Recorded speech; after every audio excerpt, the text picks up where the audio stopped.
salvation, and happiness. It's your season. It's your time. God has plans for your life to prosper you and to give you hope and a future.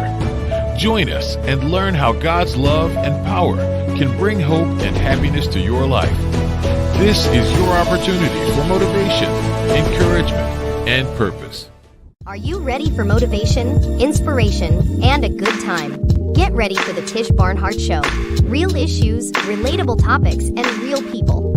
This is your time to learn how to navigate through life's ups and downs. Get motivated as we open up about personal struggles and triumphs so you can live the incredible life you're destined to live. Just remember, God has plans for your life, plans to give you hope and a future. Victory and breakthrough are just around the corner. Now let's get ready for a brand new segment of the Tish Barnhardt Show.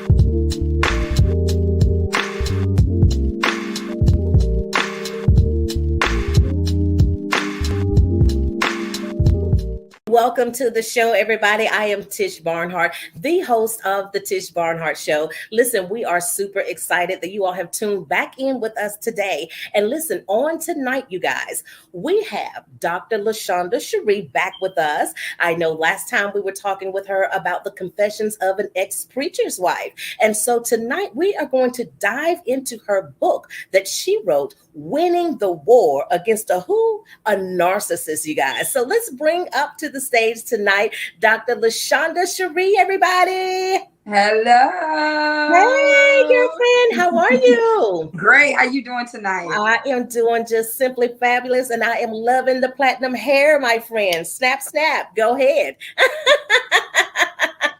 Listen, welcome back to the show. Welcome back to the show. We are super excited to have you tonight. And so I wanted us to get into your book. We didn't get to talk about that at the last show, but it is called Winning the War Against a Narcissist. And I know that for myself, you, and many others that are probably listening to us tonight, they have actually dealt with a narcissist. And so, you've written a book. So listen, I want you to define for us, in your opinion, what is a narcissist? To me, my interpretation of a narcissism is a person that's self-centered. Mm-hmm. They lack empathy. They never take responsibility. They always shift the blame. They're self-centered. Everything is always about them. They need all the attention. No matter what's going on, they always have to be the center of attention. If anything goes wrong, a narcissistic person is always going to shift the blame on other people. Wow. Always.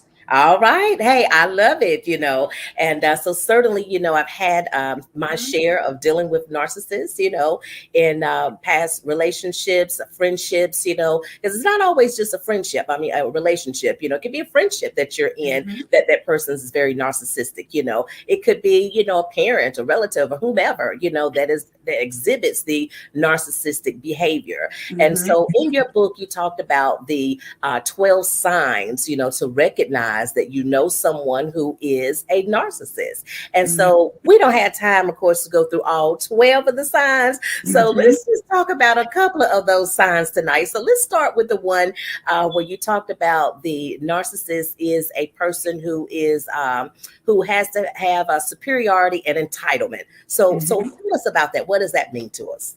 That type of person always has to do things exactly their way. There's no compromise. There's no getting around it. It just has to be their way. It's almost like they have OCD because they're so adamant on doing it exactly their way, no way around it. And they feel like if they don't do it their way, it's just not right. Now, I don't know about you, sister, but I've dealt with that on my job. So, I just want to put it out there. I'm not talking about anybody in particular, but I had an encounter with 3 narcissistic people. And this is one of the things that I've noticed, that it just has to be their way. Right. Absolutely. It's my way or listen, hit the highway, Jack, it's what they say. And so, we have, like I said, it can be anything, a job, like on your experience, any friendships, relationships, or whatever, these people exhibit that type of behavior. And like you said, it's either my way or it's really no way, and that's not always good, whenever we have relationships and friendships and things, because, we do have to be able to come to a common medium, sometimes, and especially, in a relationship, there definitely has to be, some type of compromise or whatever. It can't just, be all about you, because you're going to end up by yourself. Exactly. Exactly. And so one of the other things that you talked about in the book was that person lacks responsibility and the blaming and deflecting. And I know that we've kind of hit and talked around this a little bit here, but let's hone in on this right here. Lacking responsibility, blaming, and the deflecting. Tell us about that. Now, my experience with this one in particular, this is what stuck out the most to me. And if you don't mind me sharing this, is okay? Of course we don't mind. Girl, share. Give us the tea. I am a domestic violence survivor. Mm-hmm. So anytime there was a domestic situation, I was always the cause. You almost killed me, but you could have killed yourself by punching me. Or you could have broke your hand by hitting me. Like, the person never took responsibility. Have you met somebody like that? They never take responsibility. And if something goes right, it's all about them. But if something goes wrong, it's never about them. Never. They'll never apologize. They're never wrong. And they will dance around the wrongness. Instead of just coming out saying, I'm sorry. I'm a very apologetic person. Yeah, absolutely. But they don't have that. They lack empathy. They don't have any empathy. Yes, ma'am. Wow, that's a powerful thing, there that you said, because for many of us, I know, we have had those experiences, where, we were the blame, for whatever went wrong, whether it was in the relationship, friendship, or on the job or whatever, we were the blame for that, And then, the thing is whenever you find out sometimes that what we may have been thinking or the way of thought or whatever is wrong, and you find out that, okay, well, this maybe didn't happen or whatever, there's still no apology, they just refuse, to come and bring themselves to that point of saying, what, listen, I apologize, it's like it's just a problem, pulling that out of that person, because in their eyes, they do not see that it's wrong. Even whenever you're told or you're shown, that this is not the way it was, it's like they still just don't see it. It just don't see it. Whatever. I don't see it. I'm not wrong, and hey, it's just whatever I say. I don't care, about your feelings and so forth. And that leaves a person on the recipient end, walking away from the situations, oftentimes hurt, bruised, wounded, and so forth, because they're really trying to love this person. They're really trying to do their best for this person, whether it's on your job with your boss, you're trying to, move heaven and earth, to make things right in that case. And oftentimes you walk away unheard. And so let's go ahead and take a commercial break, and we'll be back in a moment. Yeah, I know. Wait, just look at that. So sad.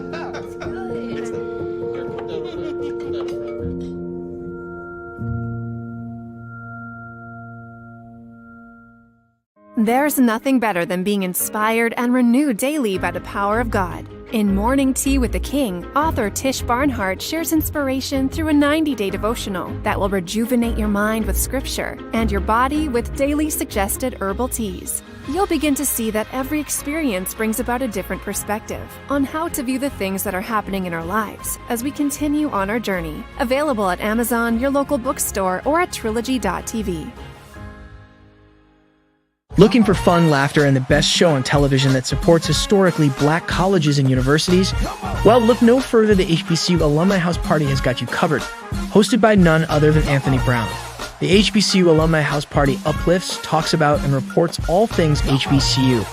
Great guests, great subject matter, and lots of fun.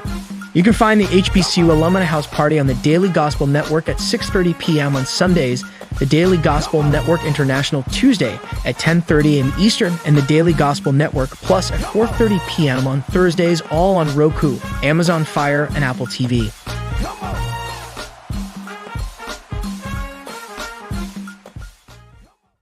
Part-time job, full-time hustle, all-time Shiro to all of us. You nurture, we listen. You teach, we thrive. You lift our spirits, but we've got to lay down the truth. It's time for you, our Shiro, to stretch for the stars. A free online chat can give you the personalized tips you need to start boosting your retirement savings today. Start saving more for retirement so you can feel prepared and live your life to the fullest. Visit aceyourretirement.org.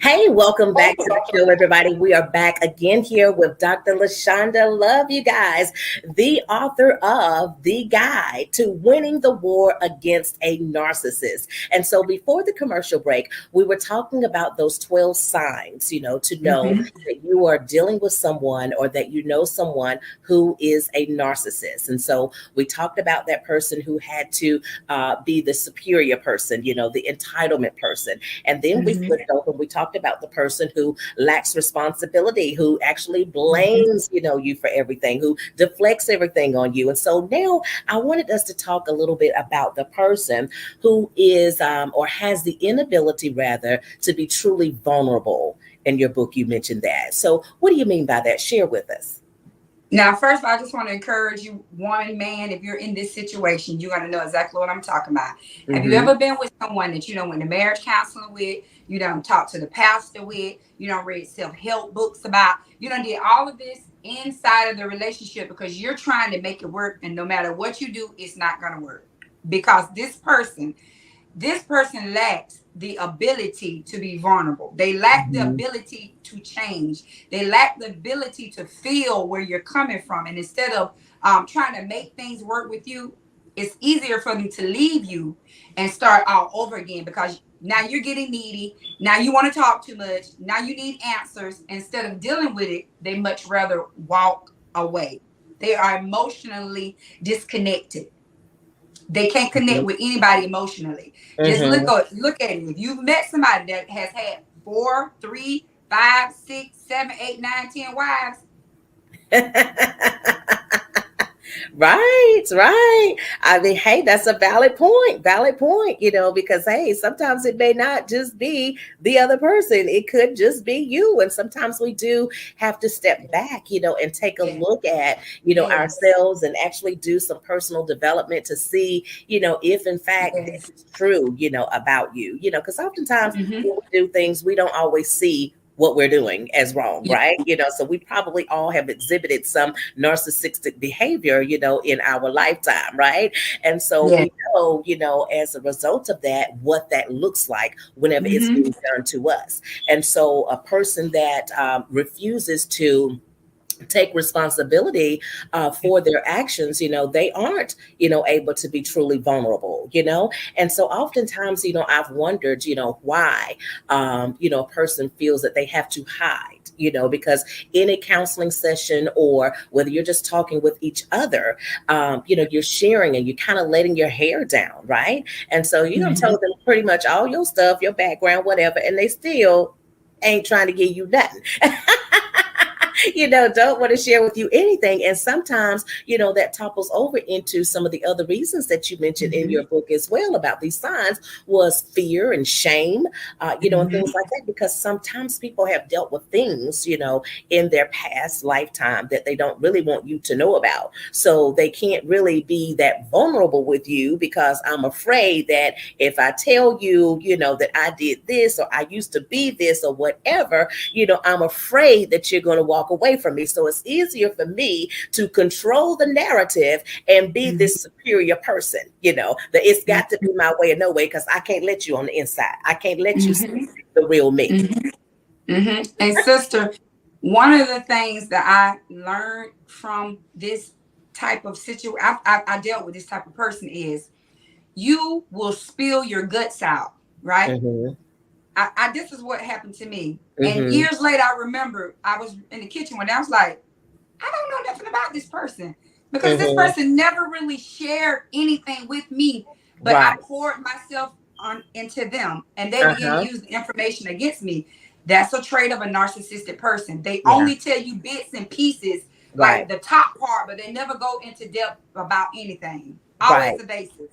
Yes. Right. That's so true. That's so true. They don't peel back those layers, They give you the icing on the cake, but listen, That's let's it. cut this cake open, let's slice it up, and see what's really on the inside of here. And so that is so very true, and oftentimes too, they want to know all about you, in that regard. But like you said, they will give you just bits and pieces, of themselves. And that's not a really good thing. And so, those of you that are listening to us that, maybe exhibiting some of this behavior, certainly I want, for us all to, take a look at our habits, our actions, and, the way that we treat people, because we could be very damaging, to people.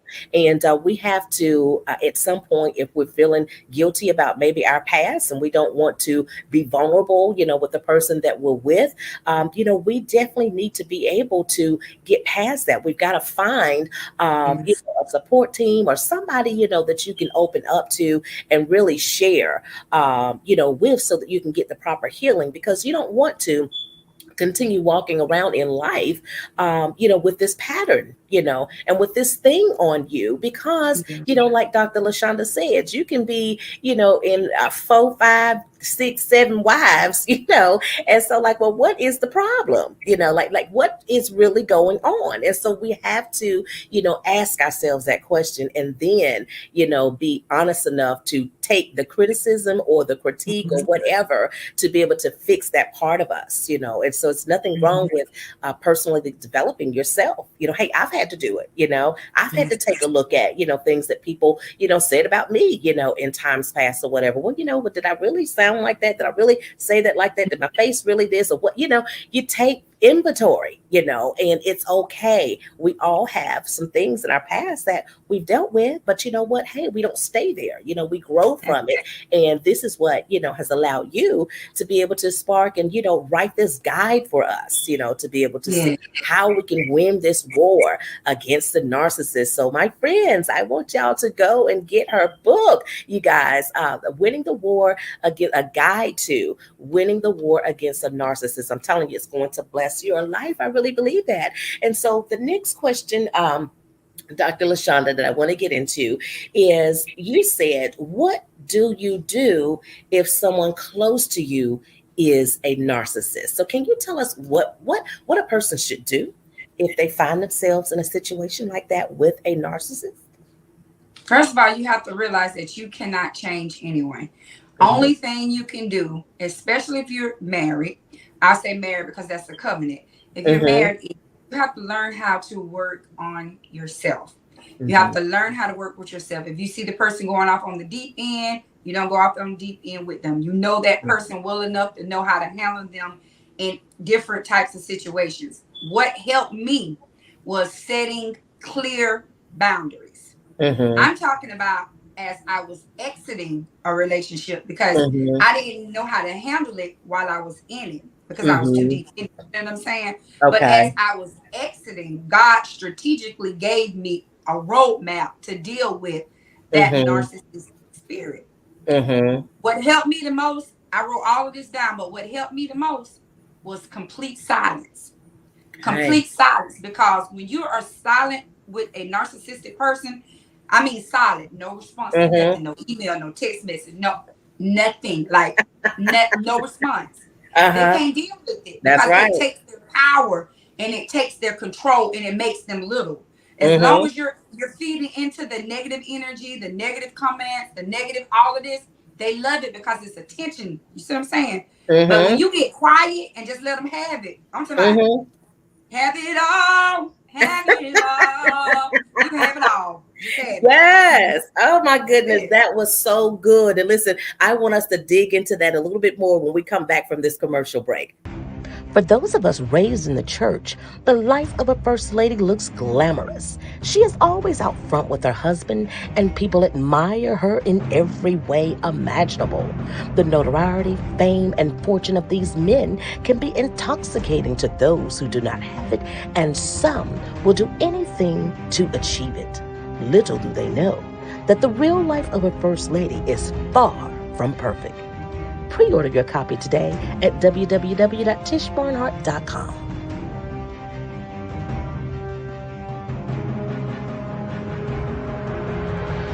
Looking for inspiration, motivation, and the good news of Jesus Christ? Look no further. The Daily Gospel Network has what you need. With more than 300 ministries from all over the country broadcasting every week, you're sure to get your dose of spirit-filled encouragement from the great programs on the Daily Gospel Network. Catch the Daily Gospel Network on Roku, Amazon Fire, Apple TV, all mobile devices, and the internet. My graduation was something I will never forget. People like you and me sometimes may have doubts in yourself, but I feel that everything's possible. Find free adult education classes near you at finishyourdiploma.org.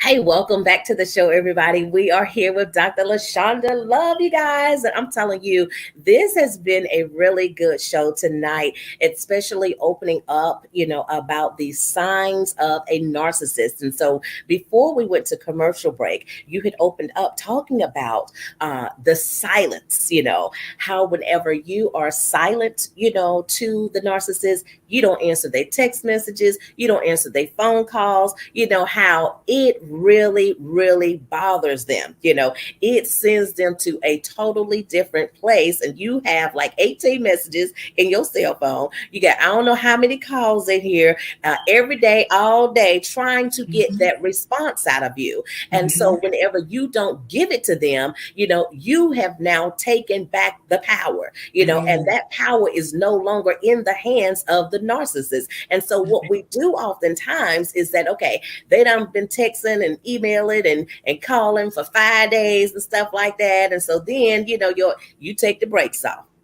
And so you go ahead and respond, I'm okay, or what do you want, or whatever the case is. And guess what?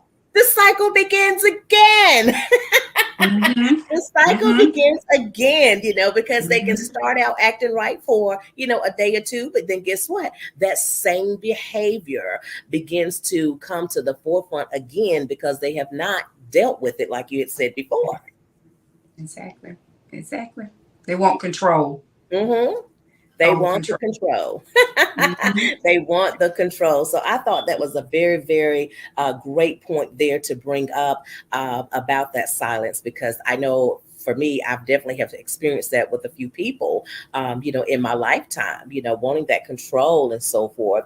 And so you had also talked to us in the book about being calm. Can you talk to us about how that really helped you in your process with that calm state?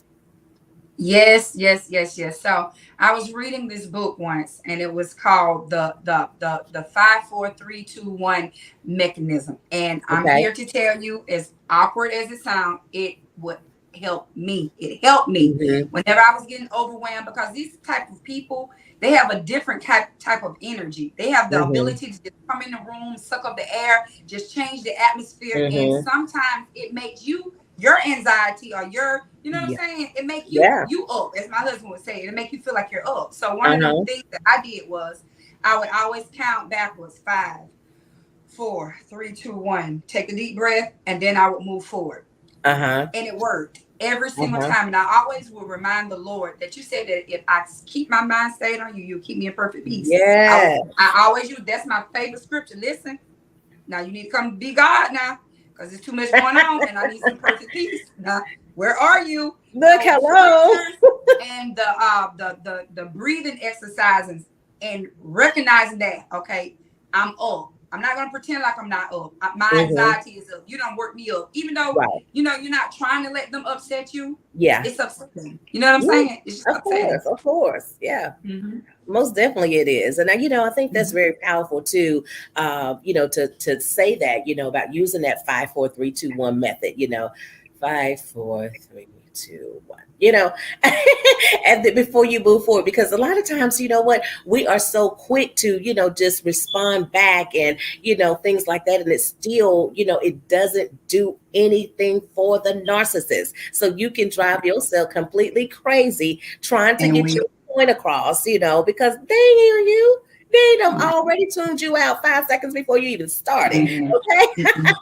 You've already been tuned out. So, you know, you have to kind of, you know, shift that energy, you know, back over and take that power back, you know. So you have to realize, you know, if you are in this type of, you know, relationship, friendship, or whatever the case may be, you have to find a way to be able to remove yourself from that situation so that you do not continue to go in a deeper, you know, shell or hole or whatever. Because listen, there is more fish in the sea, ladies, you know, than to deal with, you know, a person who is, you know, disrespecting you in that manner and things like that, especially not being married. You know, there's just things that you most certainly do not have to accept. Don't want, you know, a man that bad, you know, to where you just lower yourself and just deal with, you know, the shenanigans, you know, of a relationship just because you're in one. You know, you're afraid you're not going to find anybody else. Well, yeah, you will, you know, listen, he will find you, you know, the Bible declares he that finds, you know, a good wife, a good thing. Let him find you, you know, and when he does, you know, ask God, you know, is this who you got for me? You got to do that. Ask. I promise you, he'll let you know. And so he will save you from a lot of headaches and different things like that. Oftentimes we go into things and we don't consult the Lord about them. And so this is how we end up sometimes in these bad situations and bad relationships, even sometimes, you know, because we did not consult the Lord about it. And I'm not saying that whenever you go into a marriage that you won't ever have any issues or problems, because hey, we're all real. And, you know, we might have those conversational disputes, you know, growing process.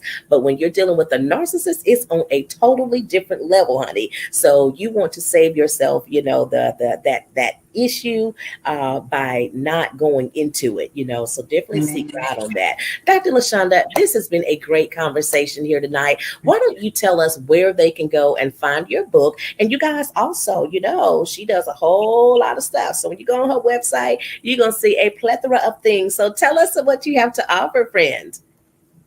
Okay, you guys can reach me at my website, LashondaShiree.info, or you can call me at 334-232-9281, or you can go to my business page, Intellectual Designs by Lashonda Love. I'm always there. You can order the book from my website, or you can go to Amazon to get it. Either way, it needs to be in your possession.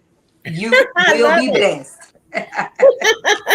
I love it. She said, either way, I don't care how you get it, it needs to be in your possession. And I'm telling you, yes, in fact, it does need to be in your possession. Because guess what? I got it in my possession. And so I was looking at it, reading through it. I was like, oh, there's some good stuff right here. Yes, you know, this is exactly this behavior. You know, this is exactly what, you know, I've experienced or whatever. So I promise you, whenever you look into this book, you're going to be able to identify with some things that may have happened in your own personal life, or maybe happening in the life of someone close to you that you know, because, you know, we do have friends and, you know, people that talk to us about their issues, their problems, or what they're going through, you know, in their personal relationships or friendships or whatever. And so, you know, we've given, you know, sound wisdom to them, but looking at these, you know, nuggets that she has given us in here to take a look at, I know you're going to identify. So listen, I want to thank you again for tuning in with us tonight, Dr. Lawshanda. Thank you so much, everybody. And listen, tune back with us next week for next week's show at 8 p.m. Eastern Standard Time. We'll see you next time. God bless you. Bye now. Thanks for tuning in to the Tish Barnhardt Show. We pray that you were motivated, inspired, and blessed. Tune in next week for another great segment as we bring you thought-provoking topics, great guests, and tons of encouragement. Until next time, remember, I can do all things through Christ who strengthens me.